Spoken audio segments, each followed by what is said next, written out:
BPSC का घटना चक्र लगाएंगे। तो पहला ही चैप्टर है, पहला पेज से हम लोग शुरू करते हैं। तो चलिए शुरू करते हैं।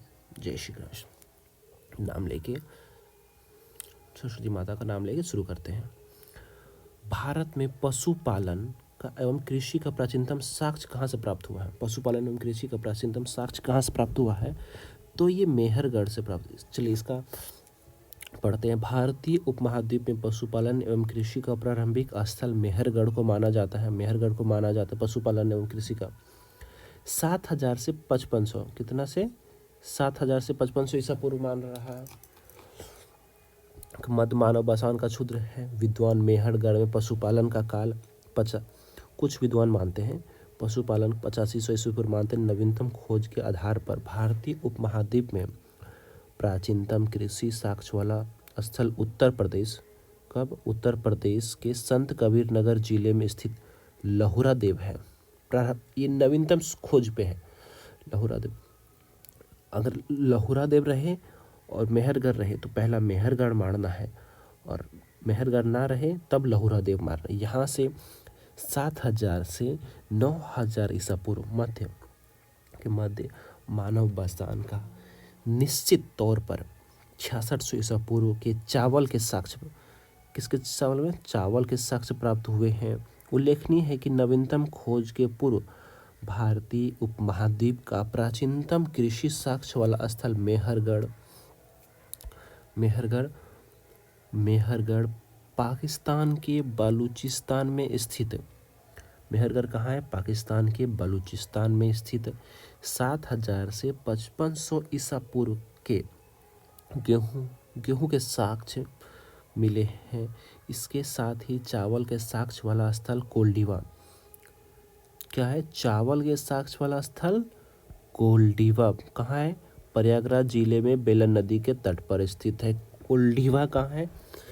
यूपी में। यूपी यानी प्रयागराज में, इलाहाबाद जिसको बोलते हैं, प्रयागराज जिले के बेलन नदी के तट पर स्थित है। लेकिन मेहरगढ़ पाकिस्तान बलूचिस्तान में स्थित है। यहाँ से 6500 ईसा पूर्व चावल के भूसी के साथ, किसके साक्ष्य में? चावल के मिले, लेकिन चावल के भूसी के साक्ष्य मिले। इसको याद रखें। इसमें हम लोग कितने चीज़ जाने कि कृषि एवं पशुपालन का साक्ष्य मेहरगढ़ मिला है। अगर नवीनतम साक्ष्य पूछा जाए तो लहुरा देव में मिला है। मेहरगढ़ कहाँ है? पाकिस्तान में है। और लहुरा देव या कोल्डिवा कहाँ है? प्रयागराज यूपी इलाहाबाद में है। वहाँ चावल के भूसी के साक्ष्य मिले हैं। निम्नलिखित में से किसको कैल्कोलिथिक युग भी कहा जाता है? तो कैल्कोलिथिक युग ताम्रपाषाण युग कहा जाता है। ताम्रपाषाण युग को कैल्कोलिथिक युग भी कहा जाता है ना? ताम्रपाषाण कैल्कोलिथिक युग भी कहा जाता है। जिन संस्कृतियों में तांबे के औजार के साथ ही पत्थर के बने हुए उपकरणों को मिलते हैं उन्हें ताम्रपाषाण संस्कृति कहते हैं। ताम्रपाषाण संस्कृति या उसे कैल्कोलिथिक साक्ष्य भी कहते हैं। हड़प्पा में मिट्टी के बर्तन पर सामान्यतः किस रंग का उपयोग हुआ है? मिट्टी के बर्तन में किस रंग का उपयोग हुआ? तो लाल रंग का उपयोग हुआ है।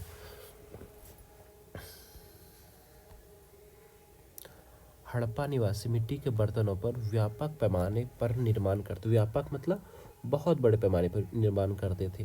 प्रारंभिक हड़प्पा सभ्यता के में पैर से चलित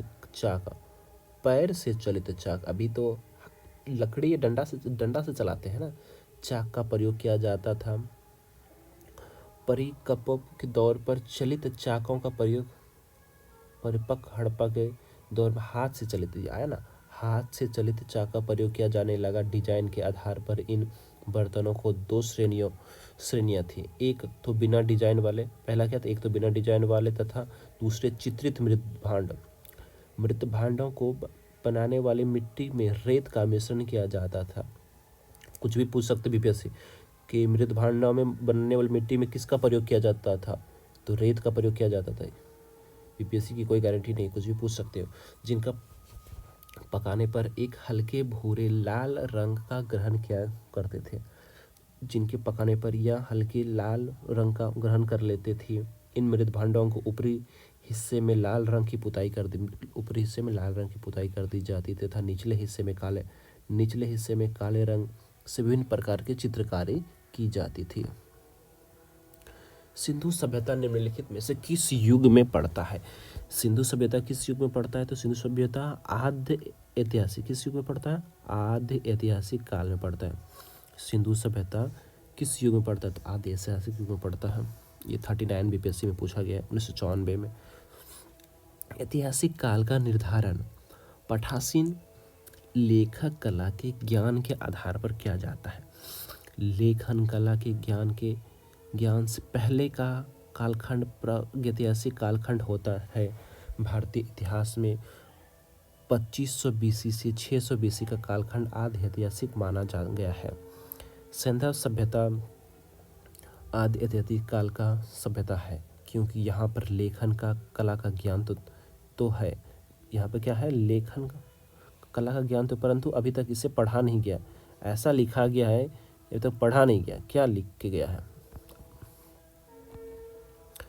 सिंधु घाटी सभ्यता की सबसे महत्वपूर्ण विशेषता क्या थी? सिंधु घाटी सभ्यता तो थी, उसके सबसे इम्पोर्टेंट विशेषता क्या थी? तो उसकी सबसे विशेषता थी पक्की ईंटों से बनी इमारत। सिंधु घाटी सभ्यता में सबसे महत्वपूर्ण विशेषता क्या थी? तो चलिए बोलिए, पक्की ईंट से बनी इमारत थी। तो चलिए इसका पढ़ते हैं।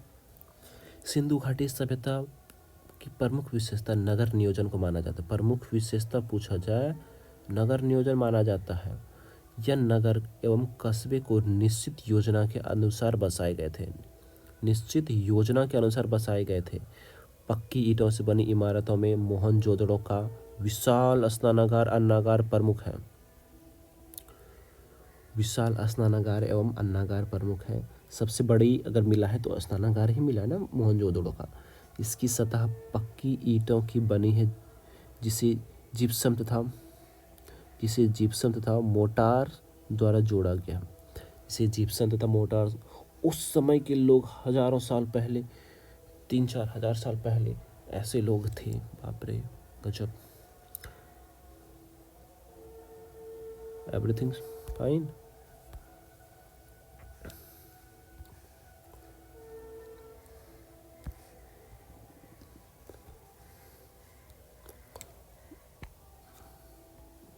निम्नलिखित में से कौन सा एक हड़प्पा का बंदरगाह है? क्या पूछा है? हड़प्पा का एक बंदरगाह है। कौन सा हड़प्पा का एक बंदरगाह है? तो लोथल। हड़प्पा का बंदरगाह कौन सा था? लोथल था। 2011 में पूछा। 53 और 55 दोनों बीपीएससी में पूछ लिया गया है। हड़प्पाई नगर लोथल गुजरात के अहमदाबाद जिले में भोगवा नदी के किनारे स्थित है। यहाँ की सर्वाधिक महत्वपूर्ण उपलब्धि हड़प्पाकालीन बंदरगाह है। महत्वपूर्ण उपलब्धि हड़प्पा का बंदरगाह कौन था? लोथल था। लोथल कहाँ था? गुजरात में। गुजरात के अहमदाबाद जिले के भोगवा नदी के किनारे। लोथल कहाँ था? गुजरात के अहमदाबाद के भोगवा नदी के किनारे स्थित है। निम्नलिखित में से कौन सा हड़प्पा कालीन स्थल गुजरात में, अभी हम लोग पढ़ा, लोथल पढ़ा, अहमदाबाद के, गुजरात के भोगवा नदी के किनारे पढ़ा लिया। निम्नलिखित में से किस हड़प्पाई स्थल से टेराकोटा का हल प्राप्त हुआ? टेराकोटा का हल प्राप्त होती कहाँ प्राप्त हुआ है? बनवाली में। हरियाणा के फतेहाबाद जिले में स्थित बनवाली से टेराकोटा का हल प्राप्त हुआ है। तो टेराकोटा का हल कहाँ से प्राप्त हुआ है? बनवाली से। बनवाली कहाँ है? हरियाणा के फतेहाबाद जिले में स्थित है। निम्न में से किस हड़प्पन नगर में जूते हुए खेत का निशान मिले हुए? जूते हुए खेत का निशान कहाँ मिला है? कालीबंगा से आप कमेंट करके बताएं कि क्या मिला है। चलिए हम पढ़ लेते हैं। प्रश्न काल हड़प्पा स्थल में खंभात की खाड़ी के निकट स्थित लोथल से गोदीबाड़ा के साक्ष्य मिले। लोथल से गोदीबाड़ा के साक्ष्य मिले हैं। राजस्थान के हनुमानगढ़ जिले में घग्गर नदी के किनारे स्थित कालीबंगा से, कालीबंगा कहाँ है? राजस्थान के हनुमानगढ़ जिले में घग्गर नदी के किनारे स्थित कालीबंगा से जूते हुए खेत का साक्ष्य मिले हैं। गुजरात के धौलावीरा से हड़प्पा लिपि के बड़े आकार के 10 चिन्ह वाला एक शिलालेख मिले। 10 चिन्ह वाला एक क्या मिले हैं? शिलालेख मिले हैं। हरियाणा के फतेहाबाद जिले में स्थित बनवाली में पक्की ईंटों की बनी हुई हल प्राप्त हुई है। टेराकोटा की हल प्राप्त हुई फतेहाबाद जिले से, वो भी हमने पढ़ा। तो ये बहुत अच्छी बात है ये किताब की। अगर आपके पास किताब है तो आप इसे पढ़ें, खरीद लें। अगर नहीं है तो आप हमें कमेंट करें, ये मैं PDF आपके पास प्रोवाइड करा दूंगा। या तो आप जाएं pdfnotes.com पर, घटना चक्र आपको वहाँ से मिल जाएगा। और पूरा वीडियो अगर देखना है तो हमसे चैनल पर जुड़े रहें, आपको पूरा सॉल्यूशन मिलेगा इसका। जितना लिखा है इससे अतिरिक्त जानकारी भी आपको मिलेगी। निम्नलिखित में से कौन सा हड़प्पा और मोहनजोदड़ो के उत्खनन से संबंधित नहीं थे? कौन से हड़प्पा और मोहनजोदड़ो के उत्खनन से संबंधित नहीं थे? चलिए इसका देख लेते हैं। V.A. स्मिथ ये संबंधित नहीं थे, तो ये नहीं थे तो कौन कौन थे ये ध्यान रखना है ना। 1921 में दयाराम साहनी ने हड़प्पा का सर्वेक्षण किया, हड़प्पा की खोज किया। 1926-27 से 1933-34 में माधोर स्वरूप वत्स हड़प्पा के उत्खनन कार्य से संबंधित रहे का कार्य करते। मोहनजोदड़ो की खोज का सर्वप्रथम 1922 में राखालदास बनर्जी ने था। इनके पुरातात्विक महत्व को का ध्यान आकर्षित किया। इनके अतिरिक्त कुछ अन्य विद्वान K.N. Dikshit, Ernest Mackay, Ernest Stein, A. Ghosh, J.P. Joshi आदि ने इस सभ्यता की खोज में महत्वपूर्ण योगदान दिया। अतः स्पष्ट है कि V.A. स्मिथ हड़प्पा सभ्यता की खोज से संबंधित नहीं थे, बल्कि ये भारतीय एक कला इतिहासकार के रूप में थे। V.A. स्मिथ भारतविद में कला इतिहासकार के रूप में प्रसिद्ध थे।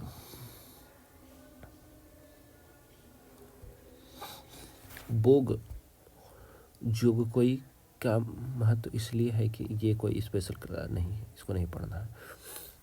फालतू जिसको नहीं है उसको पढ़ने से कुछ नहीं।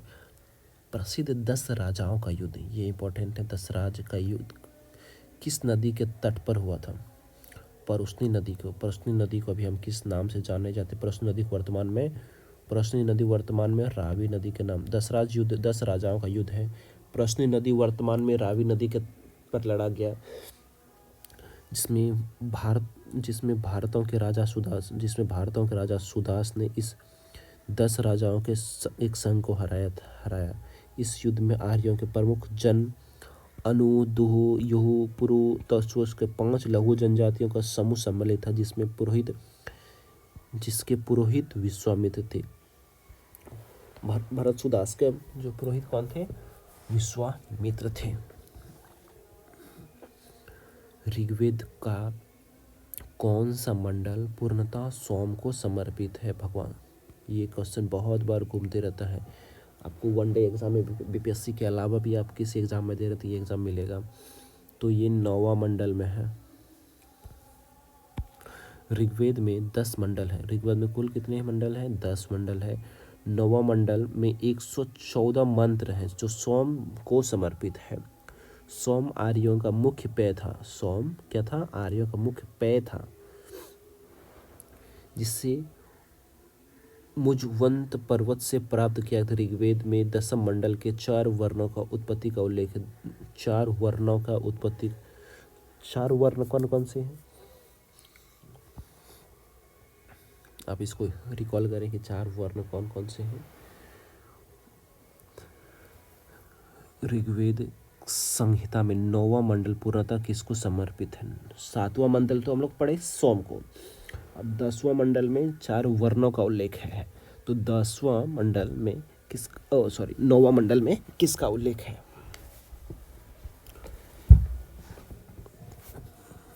9वां मंडल सोम और इसे पे के नाम देवता। वहाँ 7वां पूछा था कि 9वां पूछा गया था? अच्छा, 9वां ही पूछा गया था, सॉरी। 9वां मंडल में तो सोम को समर्पित है, और 10वां में शूद्र की चर्चा है, और सॉरी 4 वर्ण की।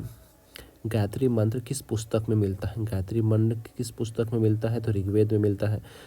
गायत्री मंत्र ऋग्वेद में उल्लेखित, इसके रचनाकार विश्वामित्र है। यह मंत्र ऋग्वेद के 3रे मंडल में वर्णित है। गायत्री मंत्र ऋग्वेद के 3रे मंडप में वर्णित है। विश्वामित्र ने रचना की थी। निम्न से किस भारतीय दर्शन में परमाणु सिद्धांत का प्रतिपादन किया गया था? परमाणु सिद्धांत का प्रतिपादन किया गया था वैशेषिक ने।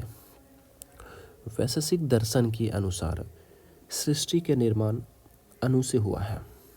महर्षि कणाद इस दर्शन के प्रवर्तक थे।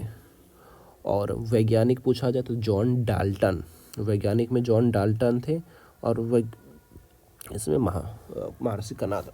महावीर स्वामी का जन्म कहाँ हुआ था? चलिए जल्दी बताइए। महर्षि स्वामी का कुंडलग्राम कश्मीर, पाटलिपुत्र, मगध में, या कहाँ पर?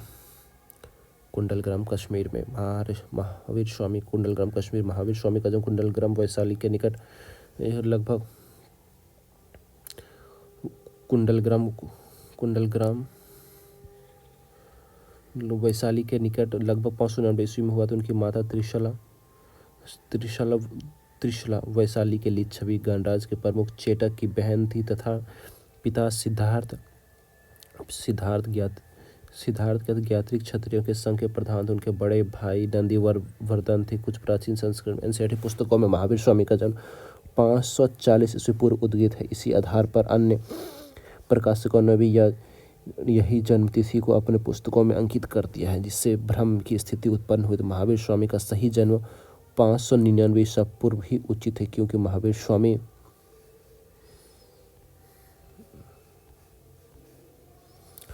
महात्मा बुद्ध के काल के हैं, क्योंकि महावीर स्वामी महात्मा बुद्ध के काल के हैं। महात्मा बुद्ध का जो 563 ईसा पूर्व में है। एनसीईआरटी नवीन संस्करणों में अब भी महावीर स्वामी का जन्म 599 ईस्वी हो चुका। अब महावीर स्वामी का जन्म 599 ईसा पूर्व प्रकाशित हो चुका है। तो महावीर स्वामी का जन्म 599 ईस्वी ही आपको याद रखना है, और महात्मा बुद्ध का 563। महावीर जैन की मृत्यु निम्नलिखित में से किस नगर में हुई थी? महावीर जैन की मृत्यु 24वें तीर्थंकर थे जो थे, उनके जन्म पावापुरी में हुआ था। महावीर स्वामी का जन्म 599 वैशाली के निकट कुंडलग्राम में हुआ था। उनके पिता सिद्धार्थ ज्ञात्रिक क्षत्रिय के संघ के प्रधान थे, जो वजी संघ के एक प्रमुख सदस्य थे। 527 ईसा पूर्व में के लगभग 72 वर्ष की आयु में राजगृह के समीप स्थित पावापुरी नामक स्थान में उन्होंने शरीर त्याग दिया। भगवान महावीर के प्रथम शिष्य जामिल उनके दामाद थे। महावीर का जन्म महावीर का जन्म क्षत्रिय वंश के सिद्धार्थ के यहाँ 599 ईसा पूर्व में हुआ। तो उनकी पत्नी का नाम यशोदा था। इनकी पत्नी का नाम यशोदा और उनकी पत्नी का नाम यशोधरा बुद्ध की। उन्होंने प्रियदर्शनी नाम एक पुत्री उत्पन्न हुई। उस पुत्री का विवाह जामिल के क्षत्रिय से हुआ, जो बाद में महावीर स्वामी अनुयायी बन गया। यह उनका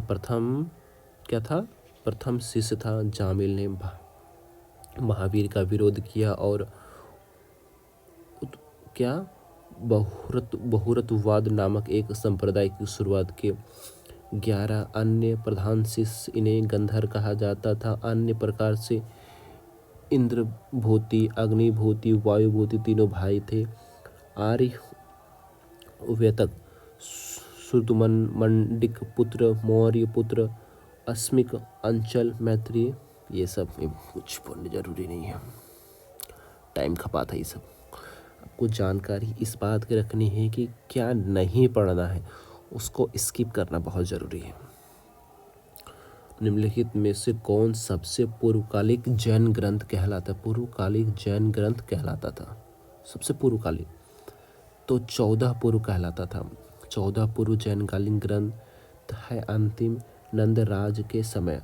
अंतिम नंद राज के समय में सम्यभूति वर्जक तथा भद्रबाहु संघ के अध्यक्ष थे तथा महावीर द्वारा 14 पूर्व के विषय में जानने वाले अंतिम व्यक्ति थे।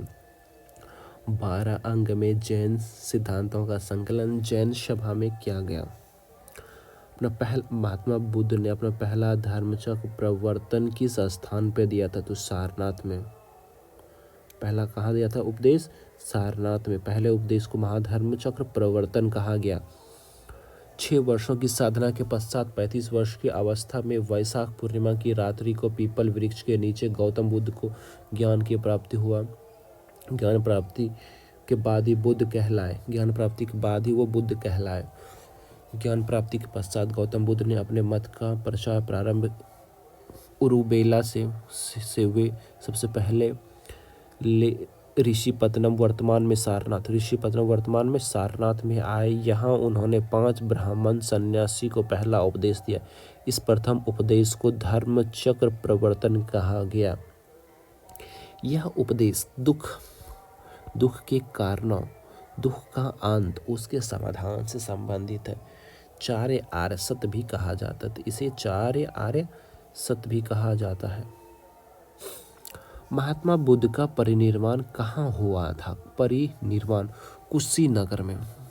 कहाँ हुआ था? कुशीनगर में। अपना पहला उपदेश सारनाथ में दिया। उनके पश्चात बौद्ध धर्म प्रचार के लिए कपिलवस्तु राजगृह, कहाँ गए? कपिलवस्तु गए, राजगृह गए, वैशाली गए, कौशल राज गए। सबसे अधिक बौद्ध धर्म का प्रचार कौशल राज्य में हुआ। सबसे अधिक पूजा कहाँ प्रचार हुआ? कौशल राज्य में। कौशल नरेश प्रसेनजीत ने अपनी परिवार के साथ बुद्ध की शिष्यता ग्रहण की। अपना प्रचार प्रसार करते हुए मल्लों की राजधानी पावा पहुँचे। वहाँ उन्होंने चंदू नामक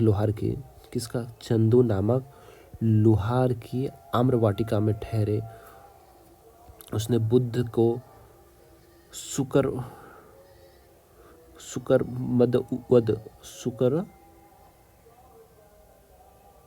मददव खाने, जिसमें उसमें रक्त प्रसार मतलब ब्लड प्रेशर हो गया। भयानक पीड़ा उत्पन्न हो गए।